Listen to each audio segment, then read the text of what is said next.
আলাইকুম। আমি আকলিমা আক্তার স্বর্ণা ঢাকা থেকে বলছি।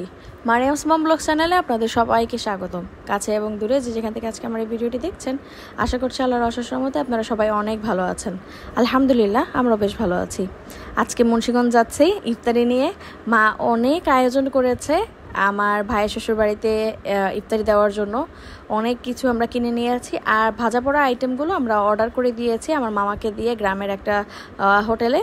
তো আমার ভাই আর ভাইয়ের বউ পিছনে, আর আমি, মা, মারিয়াম, ইব্রাহিম আমরা তার সামনে, আর একেবারে ড্রাইভিং সিটের পাশে বসেছে আব্বু।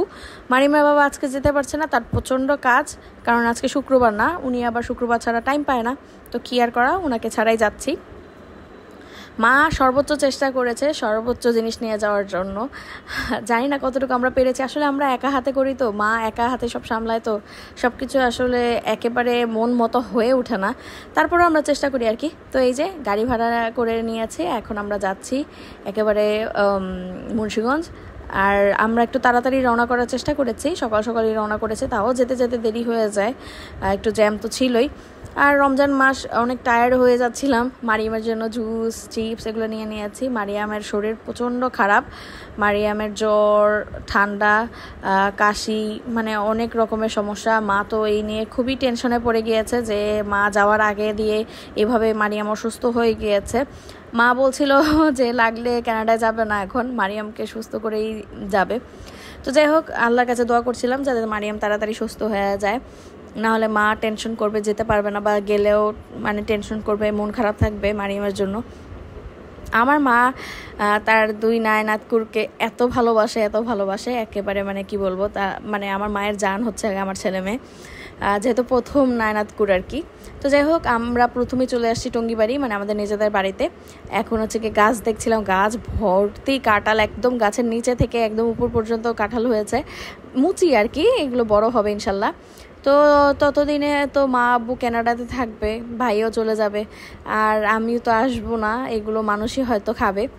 তো এর মধ্যে একটা সারপ্রাইজিংলি একটা ঘটনা ঘটে, সেটা হচ্ছে কি আমার ভাই ডাব গাছে ডাব দেখে, তো ও পাড়তে গিয়ে আসলে ডাবটা পড়ে ফেটে যায়। পরে ও যে রোজা রেখেছে ও ভুলে গিয়েছে, বেচারা পানি খেয়ে ফেলে। তো যাই হোক, এখন একেবারে শেষ মুহূর্তে চলে আসছি, মা আব্বুকে বিদায় দিচ্ছি। আমি এই ভিডিওটা যখনই দেখি তখনই আমার খুব মন খারাপ হয়। তারা কানাডার উদ্দেশ্যে চলে যায়, আমি আর এয়ারপোর্ট যাই নাই, 2 বাচ্চা নিয়ে আমি পারবো না, এর জন্য আমাকে আর নেয় নাই। মারিমের বাবাই তাদেরকে এয়ারপোর্টে ছেড়ে দিয়ে আসে। তারা যেদিন যায় তার পরের দিন সকালবেলা প্রথমে চলে যায় হচ্ছে গিয়ে আমার ভাইয়ের ওয়াইফ, ওর মা, বাবা, ওর চাচাতো ভাই বোন আসছিল ওকে নিতে। তো ওকে নিয়ে চলে যায়, ও এয়ারপোর্ট যায় নাই, আমরা কেউই আর এয়ারপোর্ট যাই নাই, যেহেতু 3 জনই চলে যাবে, শুধু গিয়ে কোনো লাভ নাই। তো তারা বাসা থেকে বিদায় নিয়ে চলে গেছে, মারিমের বাবা তো এয়ারপোর্টে তাদেরকে ড্রপ করতে গিয়েছে। তো যাই হোক, তারপরে আমিও চলে যাচ্ছি এখন আমার শ্বশুরবাড়ি বনশ্রীতে। এতটা বুক ভরা কষ্ট নিয়ে যাচ্ছি যে আপনাদেরকে বলে বোঝাতে পারবো না, মনটা প্রচণ্ড খারাপ। পরে আরও কোনো ভিডিও করি না, নিজেকে স্বাভাবিক হতে অনেকটা সময় লাগে। আজকে হচ্ছে গিয়ে লাস্টের দিকে, একেবারে রোজার লাস্টের দিকে। তো আমি আগার পাউডার এনেছিলাম, তো ভাবলাম আজকে একটু জেলো বানাই, মারিয়াম খাবে, আর আমি ইফতারির পর একটু খেতে পারবো, ঠান্ডা থাকবে, ভালো লাগবে। তো এর জন্য এই যে মিল্ক পুডিং বলে বা জেলো বলে, যেটাই বলে, তো সেটা বানিয়েছে। মিল্ক পুডিং আর হচ্ছে গিয়ে আর অর্ধেকের সাথে আর কি দুধ ছিল, সাথে রুয়াবজাও দিয়েছিলাম। তো ওইটা পিঙ্ক কালার হয়েছে, অসম্ভব মজা হয়েছে, খেয়ে তো ভীষণ ভালো লাগছে। আমি উপর দিয়ে চকলেট সিরাপ দিয়ে দিই। আর এখানে হচ্ছে গিয়ে ইফতারিতে পিজা খাবো, তো এর জন্য পিজা বানাচ্ছি। আমার ফ্লোরে ইফতারি আমি আমার শাশুড়ির সাথে খেতাম, তো এই কারণে আমি বানিয়ে নিয়ে যাচ্ছি আর কি, নিচে ওভেনে দিব। আমার শাশুড়ির ফ্ল্যাটে যেহেতু ওভেন আছে, এই যে ব্রেড দিয়ে বানিয়েছি, একেবারে ইজি, কারণ বাচ্চাদেরকে নিয়ে আমার আসলে ডো করে এত ভেজাল করে আসলে সম্ভব না। তো এর জন্য যত সহজেই পারা যায় আর কি, এই যে করে নিয়ে যাচ্ছি নিচে। তো আজকে বের হয়েছি আমরা ঈদের শপিং করতে।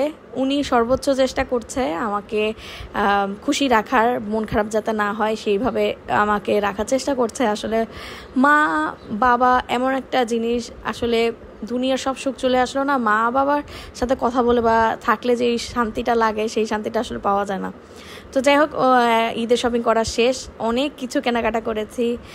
মারিয়ামের জন্য ড্রেস কিনেছি, ইব্রাহিমের জন্য ড্রেস কিনেছি, ওদের ঘরে পড়ার ড্রেস কিনেছি, আমার জন্য একটা 3 পিস কিনেছি।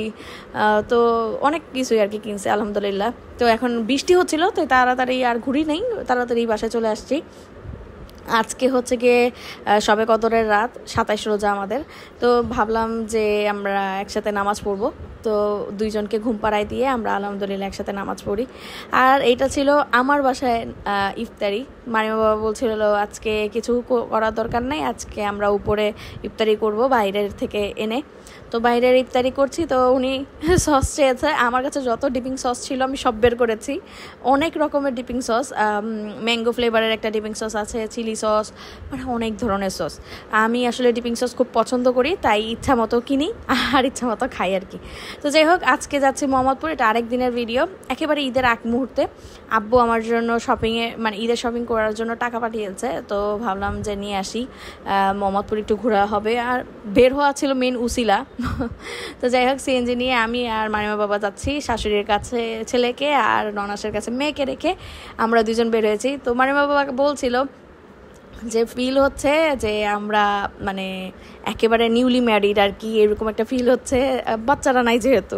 তো বাচ্চাদেরকে ছাড়া বের হলে না অনেক সময় না এরকম ফিল হয়, জানি না কেন আর কারো এরকম ফিল হয় কিনা। আমার তো এরকম মনে হয়, তারও এরকম মনে হয় যে আমরা নিউলি ম্যারিড এরকম। তো এখন চলে আসছে মোহাম্মদপুরে, এই যে কেন্দ্রীয় কলেজের সামনে আছে। জানি না এখন আপনি আমার ভিডিওটি দেখছেন কিনা। যদি ভিডিওটি দেখে থাকেন আর ভিডিওটি যদি একটু হলেও ভালো লেগে থাকে, তাহলে প্লিজ ভিডিওটিতে একটি লাইক দিতে ভুলবেন না। আপনি যদি আমার চ্যানেলে নতুন হয়ে থাকেন আর এখনও যদি আমার চ্যানেলটি সাবস্ক্রাইব না করে থাকেন, তাহলে অনুরোধ রইল প্লিজ আমার চ্যানেলটি সাবস্ক্রাইব করে দিবেন। চাইলে আপনি আমাকে ফেসবুক এবং ইনস্টাগ্রামে ফলো করতে পারেন। আর এই সব কিছু যদি অলরেডি করে থাকেন, আপনাকে জানাচ্ছি অসংখ্য ধন্যবাদ।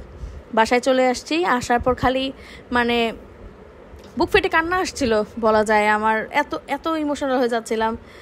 মা ছাড়া মায়ের বাসায় আসছি, আমার এত খারাপ লাগছিল। যদিও মা দেশের বাইরে, কিন্তু তারপরে কেন জানি এত অসহায় লাগছিল নিজেকে, যে কখনোই এরকম হয় নাই যে আসছি আর কিছু না খেয়ে বা একদিন না থেকে চলে গেছে, এরকম কখনো হয় না। এই প্রথম খালি বাসায় আসছি, এসে আবার খালি বাসা থেকে চলে গেলাম।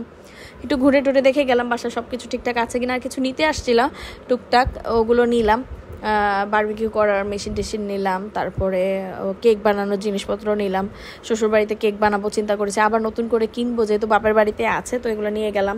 জুতা কিনলাম, এখানে এসে বাইরে বের হয়েছি। এখন আমরা মোহাম্মদপুর থেকে যতটুকু পারি টুকটাক কেনাকাটা করবো। মারিমের বাবার জন্য পাঞ্জাবি নিয়েছি, আমি জুতা কিনেছি, মারিমের জন্য জুতা কিনেছি। আব্বু যেহেতু শপিং করতে টাকা দিয়েছে, তো ইচ্ছা মতো শপিং করে নিয়েছি। এখন হচ্ছে গিয়ে চলে যাচ্ছি, ইব্রাহিম কান্না করবে, 11টা অলমোস্ট বেজে গিয়েছে। মানে কখন যে সময় চোখের পলকে চলে গিয়েছে আমরা না আসলে টেরই পাই নাই। জাস্ট একটা কোক খেয়েছি, আমরা কিন্তু কিচ্ছু খাইনি বাইরে। নর্মালি এরকম হয় না, আমরা কিছু না কিছু খাই। আসলে শপিং করতে করতে বাসায় ঘুরতে ঘুরতে জিনিসপত্র সব নিতে নিতে না এত দেরি হয়ে যায়। আর তাছাড়া রাস্তায় ছিল ভয়ঙ্কর লেভেলের জ্যাম। এই যে ঈদের মার্কেট বসেছে, এত ভালো লাগছিল দেখতে, যে একদম জমজমাট হয়ে উঠেছে ঈদের বাজার। শেষ মুহূর্তের কেনাকাটা করছে সবাই, খুবই ভালো লাগছিল। মাকে খুব মিস করছিলাম। আমার আজকের ভিডিওটা কেমন লাগলো অবশ্যই কমেন্ট করে জানাতে ভুলবেন না। সবাই সুস্থ থাকবেন, ভালো থাকবেন, আমাদের জন্য বেশি বেশি দোয়া করবেন। আল্লাহ হাফেজ, আসসালামু আলাইকুম।